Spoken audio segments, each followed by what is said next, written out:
So అంటే like మీ ఫాదర్కి ఆ క్యారెక్టర్ తర్వాత బాగా నచ్చిన క్యారెక్టర్ ఏది? ఆ తర్వాత ఆయనకి నచ్చింది డిస్కో రాజా బాగా నచ్చింది.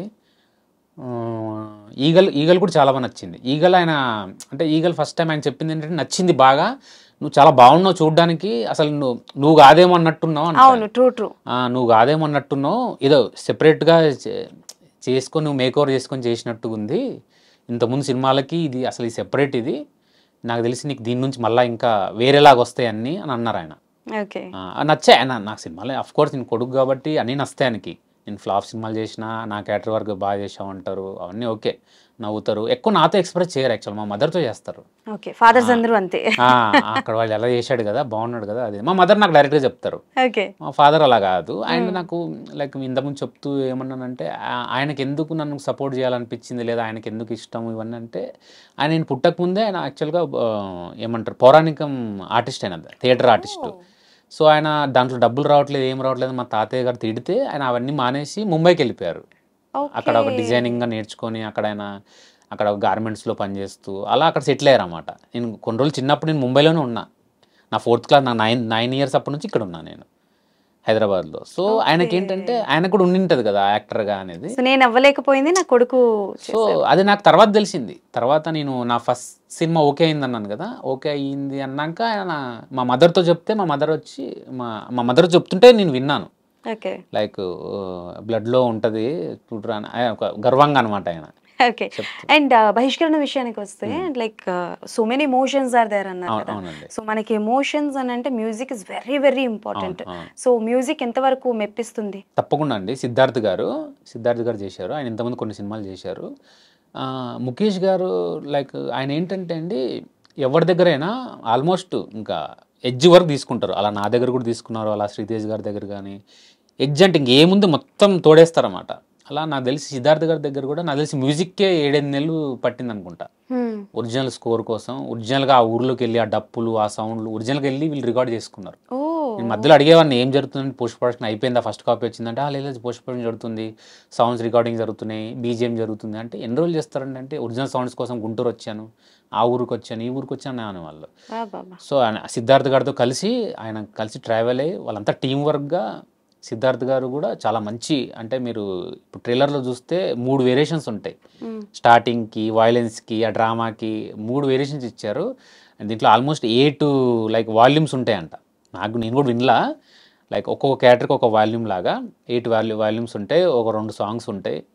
సో నాకు తెలిసి మ్యూజికల్గా అంటే మనం వినే పాటలని అన్నాను, విని దీన్ని రోజు పెట్టుకొని డ్యాన్స్లు వేస్తారన్ను. అలాంటి సినిమాయే కాదు ఇది, అలాంటి సిరీసే కాదు, సంథింగ్ డిఫరెంట్. ఎస్, కొన్ని వినడానికి మనకు వింటేనే ఆ సీన్ లేపే సీన్లు, లైక్ ఆ సీన్ని లేపుతాయి, పైకి నెక్స్ట్ లెవెల్ తీసుకెళ్లే బీజిఎంలు కానీ అలాంటివి ఇచ్చాడు ఆయన డెఫినెట్లీ. సో బేసికల్గా మీరు కెరియర్ స్టార్ట్ అయినప్పుడే చాలా మంది కమెడియన్స్ కావచ్చు, ఆర్టిస్టులు కావచ్చు, ఫర్ ఎగ్జాంపుల్ వెన్నెల కిషోర్ గారు, సత్య గారు, సునీల్ గారు, వీళ్ళందరూ కూడా, సప్తగిరి గారు, సో వీళ్ళందరూ కూడా యాజ్ అన్ కమెడియన్ గానే వాళ్ళు స్టార్ట్ చేస్తారు.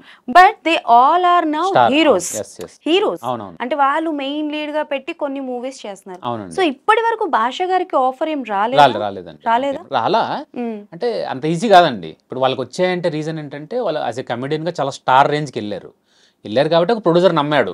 ఇప్పుడు ఒక సినిమా వీళ్ళ కోసమే చూస్తున్నారంటే మనం లీడ్గా పెడితే కూడా మనం థియేటర్కి వచ్చి చూస్తారనేది నమ్మారు కాబట్టి పెట్టారు. నేను స్టార్ రేంజ్కి వెళ్ళా, ఎప్పుడు వెళ్తానో లేదో నాకు అది అనవసరం. యాక్చువల్లీ నేను పెద్ద పట్టించుకోను. నా మైండ్లో ఒకటి ఏంటంటే, మనం మంచి క్యారెక్టర్లు చేయాలి, మనం తర్వాత లేకపోయినా మన క్యారెక్టర్లను చూసి మనం గుర్తుపెట్టుకోవాలి. నేను సినిమాల్లో రావడానికి కారణమే అదే. నేను రేపు ప్రపంచంలో లేకపోయినా నన్ను గుర్తుపెట్టుకోవాలి జనాలంటే, సినిమా అనేది ఒకటి మంచి సిస్టమ్. సో అందుకే ఇక్కడికి వచ్చాను. సో స్టార్ అవ్వాలి, నేను కూడా హీరోగా చేయాలనేది లేదు. కానీ ఎప్పుడు ఈ డిఫరెన్స్లు కనపడతాయంటే, మనకు ఆన్ సెట్కి వెళ్ళినప్పుడు మనకు హీరోని చేసినంత ప్యాంపరింగ్ వేరే ఆర్టిస్టులు చేయరు.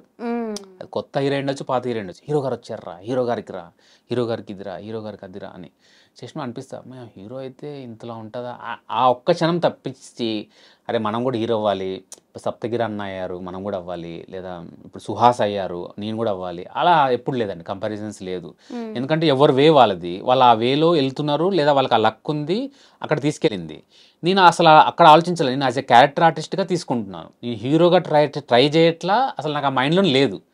ఎప్పుడైనా ఆపోజిట్గా వస్తే అప్పుడు మాత్రం డెఫినెట్గా జాగ్రత్తగా చేస్తాను. ఎందుకంటే నాకు తెలుసు హీరోగా చేసినప్పుడు ఎన్ని లైక్ రిఫ్లెక్షన్స్ ఉంటాయో, ఫ్లాప్ అయితే హిట్ అయితే చాలా డేంజర్ అది యాక్చువల్గా.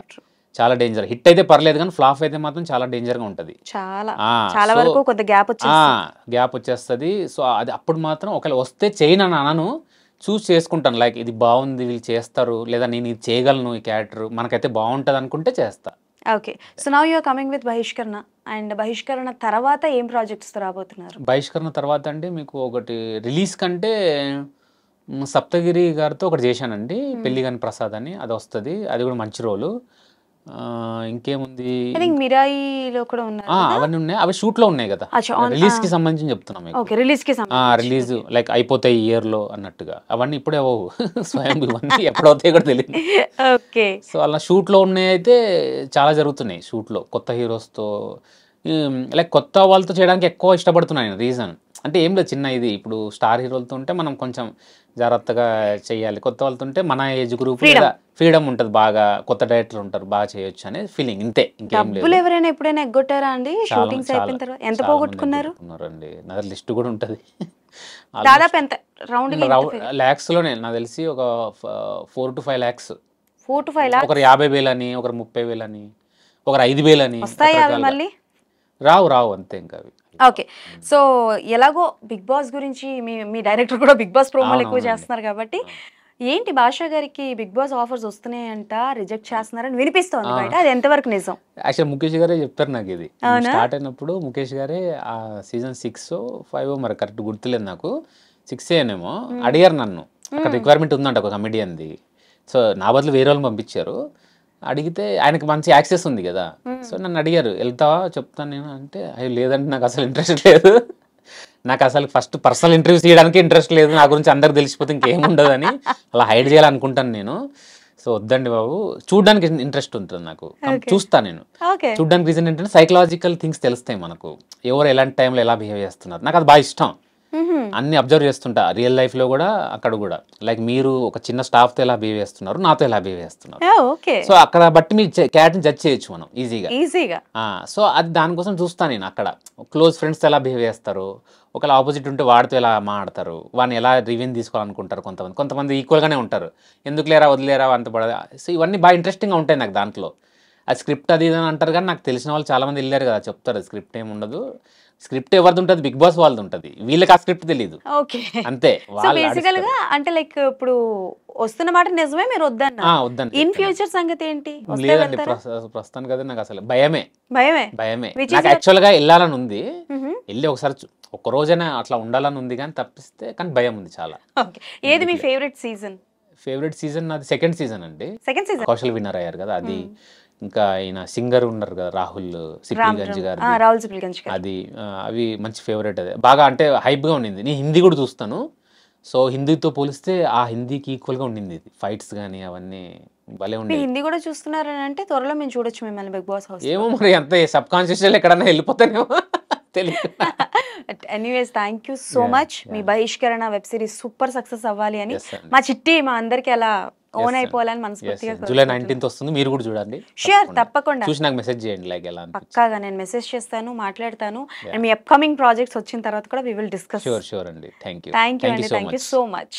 సో అది సంగతి అనమాట. మన భాషా గారితో ముచ్చట్లు అయిపోయాయి కాబట్టి డెఫినెట్లీ అందరూ బహిష్కరణ వెబ్ సిరీస్ చూడండి.